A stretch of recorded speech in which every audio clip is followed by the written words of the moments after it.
Hello friends, welcome to my channel truth of share market. So discuss कर लेते हैं stocks for 5 मार्च 2024। जैसे कि आज आपने मार्केट का मूवमेंट देखा होगा। अगर आप बिगिनर हैं तो आपको नो डाउट इक्विटी मार्केट में यानी स्टॉक्स को बाय सेल में ही डील करना चाहिए, ना कि ऑप्शंस में जाना चाहिए ना। अगर आपका टाइम हो गया, काफ़ी अच्छा एक्सपीरियंस है, तो नो डाउट आप कर सकते हो। बट हाँ, इनिशियल स्टेज पे जितना प्रैक्टिस आप इक्विटी मार्केट में करेंगे उतना आप लोगों के लिए बेहतर रहेंगे। जैसे कि अगर आज मार्केट में अगर आपने ऑप्शंस ट्रेड किए होंगे तो मार्केट कहीं नहीं गया, ओनली डिके हुआ है, हर साइड, कॉल साइड हो, पुट साइड हो। बट अगर आपने इक्विटी मार्केट, जैसे कि ये स्टॉक्स एनालिसिस रहती है, ये केवल इक्विटी मार्केट की रहती है, तो यहाँ पर अगर किया होगा तो कुछ स्टॉक्स में आपको एंट्री नहीं मिली होगी, बट कुछ में मिली होगी, तो वहाँ पर आपके टारगेट हिट हुए होंगे। ठीक है, क्योंकि एक स्टॉक से एक लेवल क्रॉस करता है तो वो दूसरे लेवल तक जाने की कोशिश करता है ना। और यहाँ पर इन्हें हेज करने यानी इनको रोकने के लिए ये नहीं है कि राइटर्स इतने ज़्यादा बैठे हैं कि वो उसको रोक के रखेंगे, है ना। अगर बात कर लेते हैं कल के लिए, first of all this video is only for education purpose. यहाँ मेरा Telegram link and WhatsApp number given है, सो प्लीज़ ज्वाइन कर लें। स्टार्ट करते हैं with HDFC bank. HDFC bank की बात करें तो देखो, यहाँ कोई भी कैंडल कल की बाद जो एनालिसिस आपको दी थी उसमें यही दो लेवल थे। कोई भी कैंडल इसके ऊपर ना नीचे क्लोज तक नहीं हुई, कहीं आपकी एंट्री नहीं बनी। एंड कल के लिए लेवल क्या इंपॉर्टेंट रहेंगे, 1435 वंस अगेन। अगर इसके ऊपर मार्केट क्लोज होता है या यहाँ सर्वाइव करता है थोड़ी देर, तो आपको 1444 एंड 1457 तक के टारगेट देखने को मिलेंगे। 1426 या 25.5 के नीचे जाता है तो आपको 1417 एंड देन 1405 यहाँ तक के टारगेट देखने को मिलेंगे। एसएल की बात करें लें तो 1430 is your SL for buying side and 1430 ही आपका एसएल रहेगा फॉर सेलिंग साइड। ठीक है, so that's about HDFC bank. Next बात कर लेते हैं, so that is our Axis bank.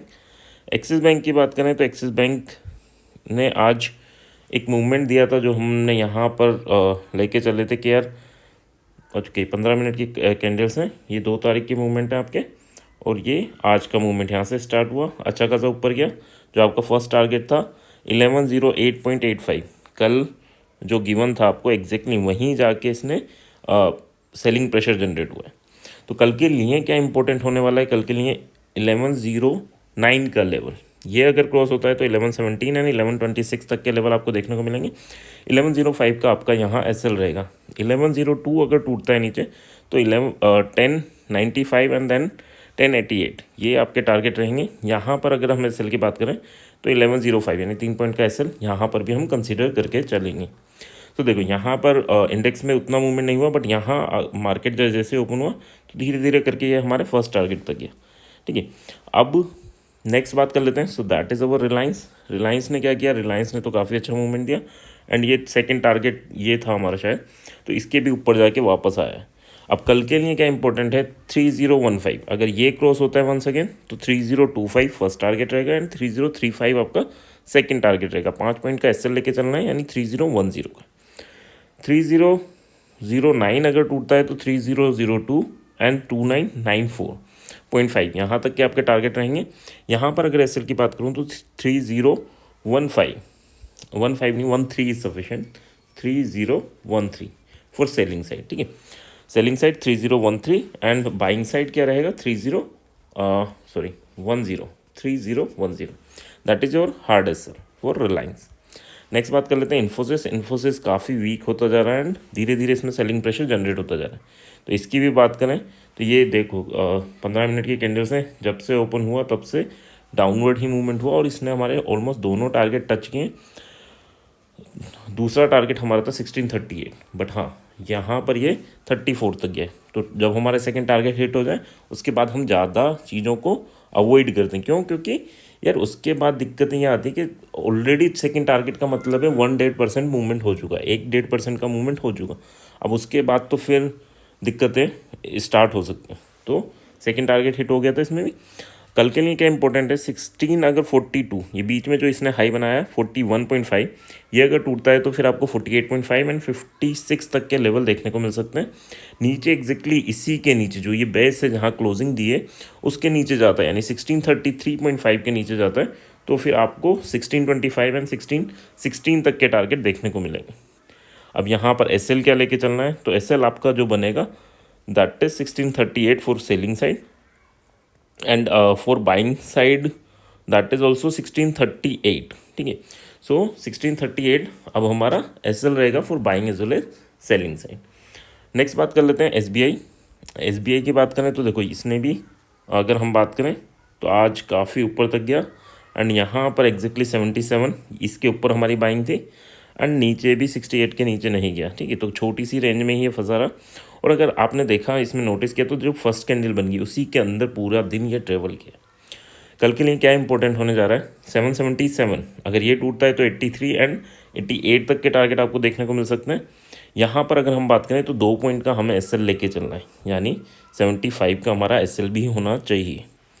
68.5 अगर टूटेगा तभी हम सेलिंग करेंगे, अदरवाइज इसको अवॉइड करेंगे। क्यों? क्योंकि इस रेंज में काफ़ी बड़ी रेंज इसने बना ली जो फर्स्ट कैंडल में बनाई थी। इस कैंडल के हाई लो को मार्क कर लेना, जब तक नहीं टूटे अवॉइड करना। बट हाँ, नीचे अगर 69 या 69 अगर टूटता है तो 62 तक जा सकता है एंड देन 57 तक जा सकता है। यहाँ पर एस एल की बात करूँ तो यहाँ एस एल आपका बनेगा 671.5, या आप ऑलमोस्ट 1671 भी लेके चल, सॉरी 771 भी लेके चल सकते हैं ना। 0.5 लेके चलो, नहीं ले चलो कोई दिक्कत नहीं, यानी ऑलमोस्ट 2.5 पॉइंट का एस एल रहेगा।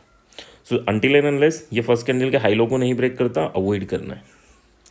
नेक्स्ट बात करें टाटा मोटर्स। टाटा मोटर्स बिल्कुल अपनी रेंज में है। अब टाटा मोटर्स देखो फर्स्ट कैंडल की बात करें तो ये जो आपका फर्स्ट टारगेट था एग्जैक्टली वहीं होके आया, और नीचे भी देखेंगे तो फर्स्ट टारगेट जो थे वहाँ तक होके आया, ठीक है। यानी अगर आपने बाय कर रखा है तो भी आपका फर्स्ट टारगेट हिट हुआ एंड सेल कर रखा था तो भी आपका फर्स्ट टारगेट हिट हुआ है ना। बट हाँ, क्या इसमें एंट्री बनी? 90% लोगों की नहीं बनी होगी, और जिनकी बनी होगी आइदर उनका एस एल हिट हुआ। लाइक अगर यहाँ पर ओपन हुआ था तो यहाँ पर आपकी ये एंट्री तो फ़ायदेमंद थी भी नहीं। क्यों? क्योंकि काफ़ी क्लोज था अपने एस एल के, अपने टारगेट के। तो इतना बड़ा एस एल लेने की तो कोई ज़रूरत नहीं थी। बट जब ये वापस इसके अंदर आया, नो डाउट तब आप लोगों ने एंटर किया होगा एंड ये टारगेट आपने अचीव की होगी, ठीक है। तो अगर लॉजिकली आपने किया होगा तो नो डाउट आपका टारगेट हिट हुआ होगा। अब कोई कह के नहीं सर हमने तो यहाँ बाय किया था इसके लिए, तो यार इतने से टारगेट के लिए आपने बाय किया था तो ये तो जस्टिफाइड नहीं है ना। यानी 2 पॉइंट के लिए हम बाय कर रहे हैं और फिर हमारा एस एल 10 पॉइंट है, इस टाइप की बातें तो हम करते ही नहीं है ना। रिस्क टू रिवॉर्ड मैनेज करके चलते हैं, यानी 1 का रिस्क है तो कम से कम 2 का टारगेट होना चाहिए, है ना। सो यहाँ पर नहीं हुआ, इसको टच किया, वापस आया, वापस रेंज में आता है तो हमारी एक स्ट्रेटजी है जिसे हम यूज़ करते हैं जनरली कि लोअर लेवल और फिर फर्स्ट टारगेट तक के, तो वो आपको अचीव ज़रूर हुआ होगा। कल के लिए क्या होने वाला है ना, तो 989 पॉइंट या 990 लेके चलो, 990 टूटता है तो 995 एंड 1000।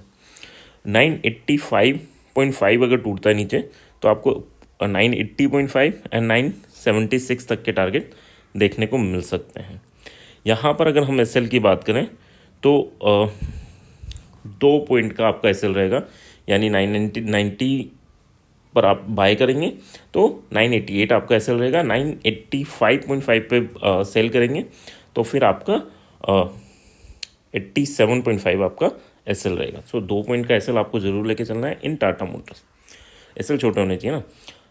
अडानी में क्या चल रहा है देखो, अडानी यही है, ये टॉप बनाया, ये टॉप बनाया, यहाँ कंसोलिडेशन चल रहा है। बट एज सच नहीं है कि, क्योंकि जनरली क्या होता है डबल टॉप स्ट्रक्चर में यहाँ गिरावट स्टार्ट हो जाती है अभी तक, बट यहाँ स्टार्ट नहीं हो रही। दैट मीन कि हाँ हो सकता है हमें पॉजिटिव ब्रेकआउट मिले, तो कल भी वेट करेंगे। 3350 के ऊपर निकलता है तो फिर 40 पॉइंट के टारगेट ऊपर, एंड अगर 3305 के नीचे निकलता है तो फिर आपको 3272 तक के टारगेट या 75 तक पे बुक कर लेना, एंड उसके बाद 3240 तक के टारगेट आपको डाउनवर्ड डायरेक्शन में देखने को मिलेंगे। ऊपर सेकंड टारगेट हमारा रहेगा 3440। एस एल की बात कर लें तो 3320 आपका एस एल रहेगा फॉर बाइंग साइड एंड 3325 आपका एस एल रहेगा for selling side. I hope ये छोटी सी एनालिसिस पसंद आई होगी। अगर आई है तो प्लीज़ लाइक एंड कमेंट करें, और नहीं आई तो भी कमेंट करो यार, है ना। क्यों? क्योंकि यूट्यूब के एल्गोरिदम में तभी जाता है जब आप लोग कुछ ना कुछ करेंगे ना, आइदर पॉजिटिव रिस्पॉन्स दो या नेगेटिव रिस्पॉन्स दो। तो प्लीज़ थोड़ा सपोर्ट कीजिए, है ना। Okay, thank you.